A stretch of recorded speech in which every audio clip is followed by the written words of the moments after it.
So today I'm gonna teach you some fundamentals that I've found from over my year so of learning guitar that have really helped me pick up speed and some accuracy as on the way. So what you can do is you can find your own songs that you know and you want to play, because that's the beginning. No one can make you want to play guitar except you, and to be honest, it can be hard to do that. It can be hard to keep motivated and keep progressing, especially as a beginner. You don't really know what you're capable of. You don't know where to start. So I'm gonna give you a few ideas. A lot of people like to jump right into songs that like Fleetwood Mac, stuff like that are more pretty, but they're difficult.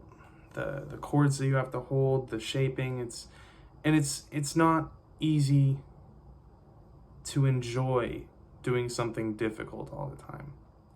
So here's a few things you can do to take away that difficulty, at least a little bit, because it's not going to be easy by any means, especially as a beginner.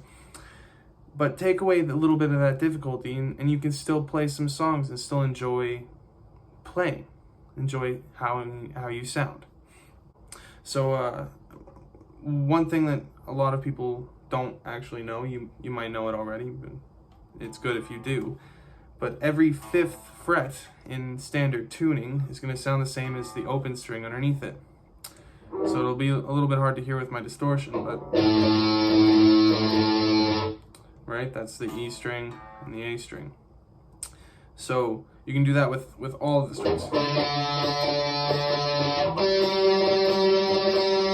so on and so forth.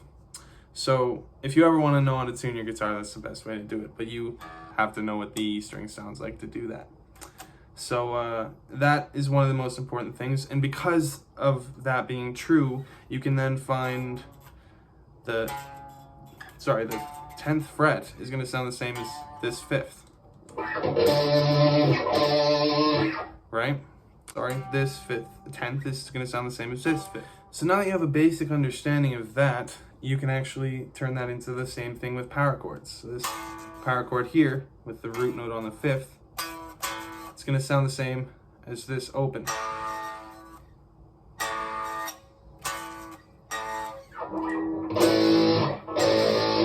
Right? So you can see how songs can actually be written in different ways, and everybody will learn them in a different way. You know, it depends on what you like. Honestly, it does, because there's a little bit of you can hear the thickness of the strings, right? As opposed to here, you can hear the openness of it. But if you bring the root to the 10th, you can bring it down to the 5th here, and it'll be basically the same power chord. You still hear the difference in the thickness of the strings, but like I said, it's all about basically how you want to sound. So that being said, let's get into some songs. All right, now I have a couple friends who have started playing guitar recently, and they all ask me what some easy songs are, and I absolutely love recommending things like Black Sabbath to people who are trying to get into power chords and basic chord shapes and things like that. So what a power chord is, in case you don't know, is very simple. You take a root note. Usually, let's just stick with higher up on the strings for now, because you can replicate this as you go. You take the fifth fret, and then we'll just do that simply just for having something to go back to. We take this 5th fret on this low E string, and on the E string we go up 7. So it's always 1 fret in between the fingers and 1 string away. And then you have the open frets as well. And it'll start to make sense, like, because there's 1 fret in between, the reason why I can hold this chord here is because technically this would be 1 fret in between, right? So what we're gonna do is we're gonna play with these power chords, which you can move absolutely anywhere around the neck. That's why I love them. Okay, so we're gonna learn some fucking Black Sabbath. So I'm gonna teach you N.I.B to start off. So really quick, we're gonna go over this. It's the same kind of power chord shapes we've been doing the whole time, and it doesn't really leave these top 2 strings here, the E and the A. So what we're gonna do is we're gonna start off on the 7th and the 9th on that power chord, the 7th fret root with the 9th, okay? So 7th on the E and 9th on the A. Sorry for repeating it so much. We're gonna start off with this chord, play it twice, go down to the 5th root note, and then back up. Okay, once we're done with that, go up to the 10th and the 12th, so 10 on the A, or on the E, 12 on the A, down 1 fret to the 9th and the 11th, and then repeat. And then you can start to throw in some fancier stuff once you start getting used to it like that.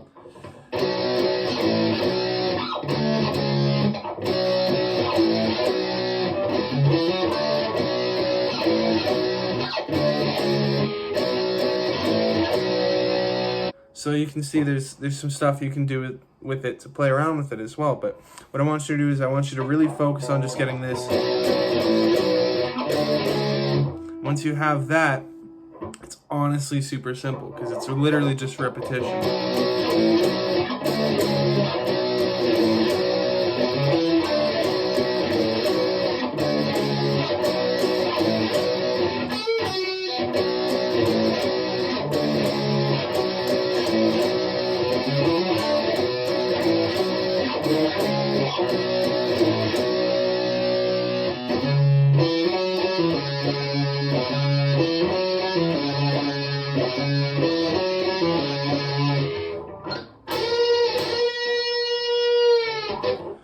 So all of that, we're going to go over that second part as well because it's honestly just as simple.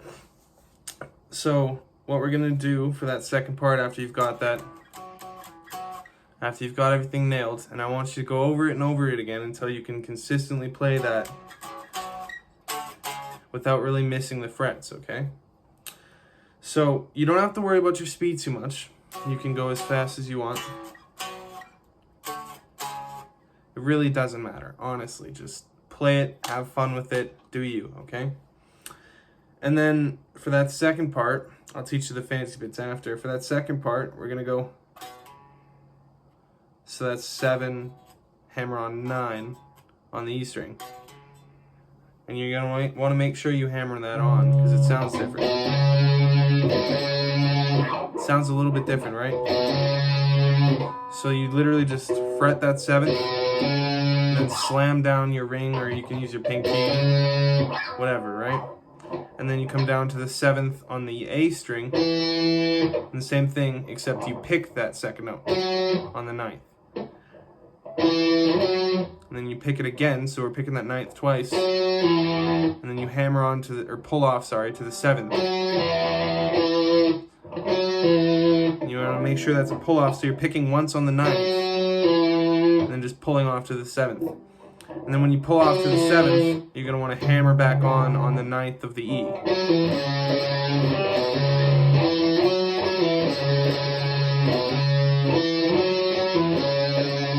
Right? So 7, 9, 7, 9, 9, 7, 9, 9.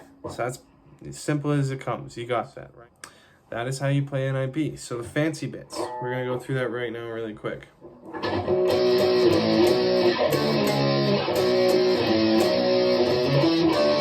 So that's basically the same thing as that extended part,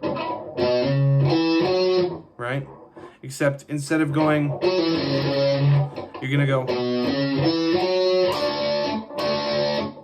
So you're just going to go 7, 9, 7, 9. And you're going to bar down on the 7th fret, the A and the G, or sorry, the D and the G string. You're going to bar that down. So it's hammer on 7, 9, hammer on 7, 9 on A, and then that bar chord. So, right? So I hope you guys can take these and make some do with it. Honestly, these power chords you can replicate absolutely anywhere. A lot of Nirvana, a lot of basically any rock or metal band that you can find is going to base most of their songs off of power chords. So, with that being said, I hope you guys enjoyed the video. If you want more, let me know in the comments. If there's any songs you want me to learn and teach you guys, I would be absolutely ecstatic to. So, thanks so much for watching.